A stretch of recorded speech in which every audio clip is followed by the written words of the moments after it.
I'm going to share with you 5.5 traits in this video that have made me a millionaire and what you can do to ensure your success. So here's the 5.5 traits of the rich. They got lucky. Now I know that people don't like to talk about luck as part of their success journey because of course it can take away from your power. But the truth is, luck is a skill, and it turns out that you can hack luck. So very quickly, how do you hack luck? First of all, you have to accept out of your life, 2% of it will be luck you cannot influence. That type of luck, for example, would be where you're born. Now, 98% of your life is luck that you can influence.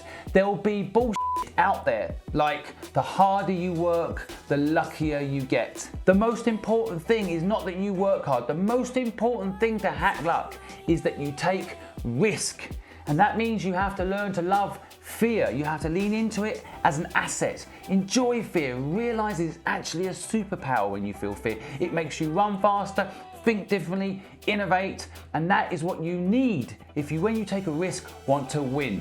So take more risk and you get more luck. And then if you're persistent and you know your destination, that's how you increase your chances of luck. And what's really interesting is if you take those 3 principles I just explained and apply it to the 2%, you can find that your bad luck, where you're born perhaps, for example, like a boxer in the streets that are tough, you end up being one of the best boxers in the world because you had a tough beginning. You had bad luck that eventually can lead to good luck. You need to learn to enjoy failure. Failure is without doubt the most important trait, in my view, to ensure success. For example, I had a massive failure. I've had quite a few. One of them was a cafe called Gray's, and the other was a comic book called Devonshire. I love this product, but it failed dramatically. But what I learned from this failure led me on to being incredibly successful. If I hadn't had this failure, this wonderful product hadn't flopped, I wouldn't have known how important, for example, it is to do your due diligence on your partners, how important it is to know the market you're entering into and how to break into a new market. All of these mistakes I made in my failure. I know that my successes are down to luck, but in my failures, I can pinpoint what I didn't know, what I didn't do right, and I can copy, paste, repeat, and do it right next time. We must learn to love failure.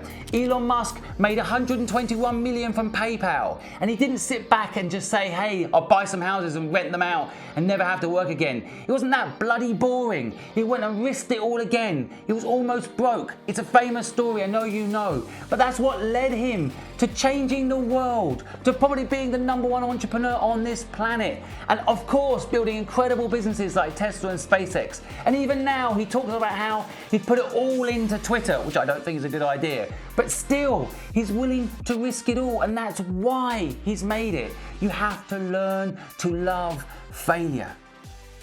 The wealthy always think long term.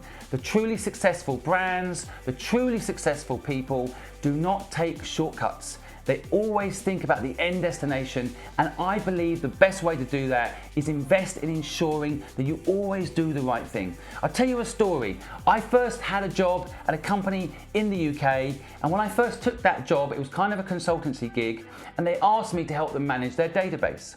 And I remember, as I then left that consultancy gig, going and talking to another company that had a similar business model, and they said to me, Simon, if you give us their database, we'll give you £8,000. This was a lot of money. And I could have taken that money and would have made a quick win, but I said no. That reputation of me not doing that sort of thing meant that company told the other company, and I quickly got a reputation for doing the right things. Thinking long term about your personal brand, thinking long term about your company reputation, don't take the quick wins, and I promise you that will lead to success. So Henry Ford once said, if you believe you can, or you believe you can't, you'll be right. So I have a very personal story around this that perhaps will illustrate what I'm trying to explain. I believe with all my heart that the #1 reason I am successful today is because I found the right partner in life. Someone who supports me, believes in me, puts me first, in fact, often when I'm trying to tell her to put herself first. And when I first met her, I fell in love with her the first time I saw her. And I remember telling a friend of mine how much I liked her, and he said, forget that, Simon, she's dating someone else.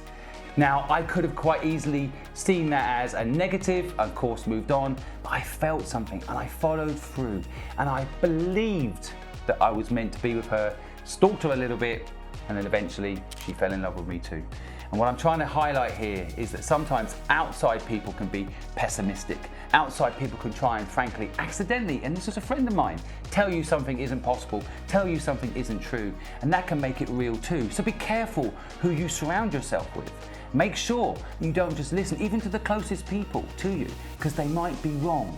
And if they're wrong and you miss an opportunity because you believe in their pessimism, if you become a pessimist like them, then that's a problem. Number 5 on my list, and actually this is my favorite. In fact, I love it so much, I've named my present company around it. It's called the Purposeful Project, as you probably know. And purpose is one of the most powerful things that successful people have at their core. So how can you find your purpose? We're going to do a whole video on that. That is a very big subject all on its own, so don't forget to subscribe because we're going to go through that soon. When I found purpose, it changed everything. I had a company called Fluid. It was doing okay, and in fact at one point it started to really struggle about 2 years in, where everybody started to quit. And I wondered, what can I do to stop people quitting? And when I first sat down with people and asked them, why are you quitting? Initially, people talked about money or the working hours and the conditions and all the things that perhaps were bothering them, until I got to the final truth of it. The business had no purpose. All we did at that point in the early days of the company was take someone's brief, a client like CNN, and then we would execute on that brief. We'd make the client money. Okay, yes, we'd make money, but there was no purpose. There was not a purpose, that was a service. So I realized and changed the complete structure of the business to understand that the purpose of that agency became looking after the people in the company. The creatives who frankly were not looked after. They were always pushed to work too fast, not given enough time to be creative and enjoy the process. They were always undercharging and always being underrated. So we became the company that protected creative people. We became the company that wanted to show clients the value of creation. So we'd say no to clients. We'd push back on clients that were hard on our team. And that made us have a purpose. We were the only company that truly at our core cared about the creatives in the business. And that purpose changed everything. It's one of the reasons, in my opinion, that PricewaterhouseCoopers bought that company. They bought the culture. They could have duplicated the revenue. They probably could have got some of the clients. They couldn't duplicate that attitude, that purpose. And the bonus point about the rich that I want you to know is that they're all different. Anyone can be an entrepreneur, even you.